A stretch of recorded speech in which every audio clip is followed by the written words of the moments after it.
গল্পের নাম স্মৃতি হয়ে থাকা সেই ভুল মানুষ।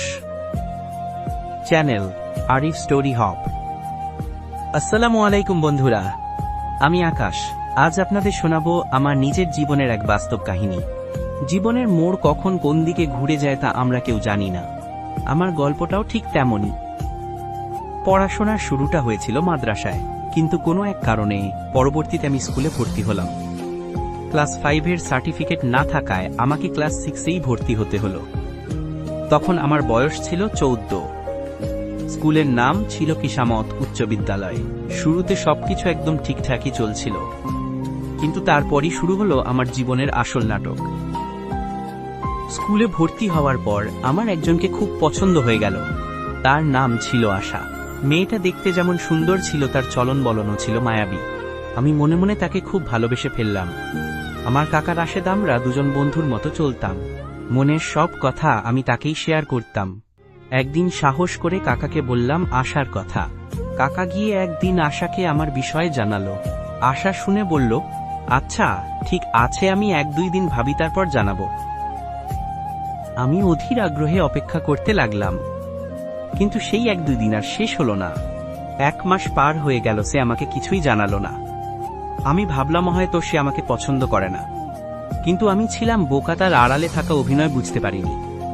সে আমাকে কিছু না জানিয়েই আমাদের ক্লাসের একটা ছেলে ইমরানের সাথে রিলেশন শুরু করে দিল। কয়েকদিন পর হঠাৎ তার আইডি থেকে আমাকে মেসেজ দেওয়া হলো। ভালো মন্দ জিজ্ঞেস করার পর সে অদ্ভুতভাবে বলল, আমি ইমরানের সাথে রিলেশন করি না। আমি বিভ্রান্ত হয়ে গেলাম। এর ঠিক 2 দিন পরে আমাদের স্কুলে অনুষ্ঠান ছিল। আমি সেখানে গিয়ে দেখলাম সে ঠিকই ইমরানের সাথে কথা বলছে।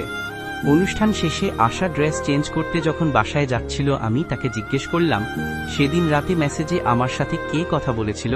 সে সরাসরি অস্বীকার করল, বলল সে নাকি কিছুই জানে না। আমরা কথা বলতে বলতে যাচ্ছিলাম, দেখলাম ইমরান আমাদের পিছু পিছু আসছে। বুঝতে পারলাম আশা আমাকে ভালোবাসে না, তবুও জানি না কেন মন বলছিল হয়তো সে আমাকে ভালোবাসে। কিছুক্ষণ পর আশা বাসা থেকে আবার স্কুলে আসলো। দেখলাম ইমরান তার বড় ভাইকে সব বলেছে। তার বড় ভাই এসে আমাকে জিজ্ঞেস করল, তুমি কি ওই মেয়েটাকে ভালোবাসো? আমি সরাসরি বললাম, হ্যাঁ ভাইবাসি। তারপর তার বড় ভাই ইমরানকেও একই কথা জিজ্ঞেস করল। শেষে সে বলল, মেয়েটার সামনে তোমরা দুজন গিয়ে জিজ্ঞেস করো সে কাকে ভালোবাসে। আমরা দুজন একসাথে গেলাম। ইমরান যখন প্রশ্ন করল, আশা কোনো দ্বিধা ছাড়াই সবার সামনে বলে দিল, আমি ইমরানকেই ভালোবাসি। আমার পায়ের তলা থেকে মাটি সরে গেল। আমি সেখান থেকে চলে এলাম। কিছুদিন পর আমি আশাকে মেসেঞ্জারে নক দিলাম।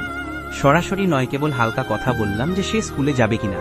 তার সাথে কথা বলার সময়ও আমি বুঝতে পারলাম সে এখনো আমাকে আগের মতোই অবহেলা করে। পরে জেনেছি সে আমাকে আসলে কতটা ভালোবাসে, কিন্তু অবাক লাগে ভাবলে এত কিছুর পরেও আমার মন তাকে সেই আগের মতোই ভালোবাসে। আসলে কিছু মানুষের মায়া এমনই সহজে কাটানো যায় না। হয়তো সময়ের স্রোতে মানুষ হারিয়ে যায়, কিন্তু স্মৃতিগুলো রয়ে যায় চিরকাল। আজকের মতো এখানেই শেষ। সবাই ভালো থাকবেন, সুস্থ থাকবেন। আসসালামু আলাইকুম।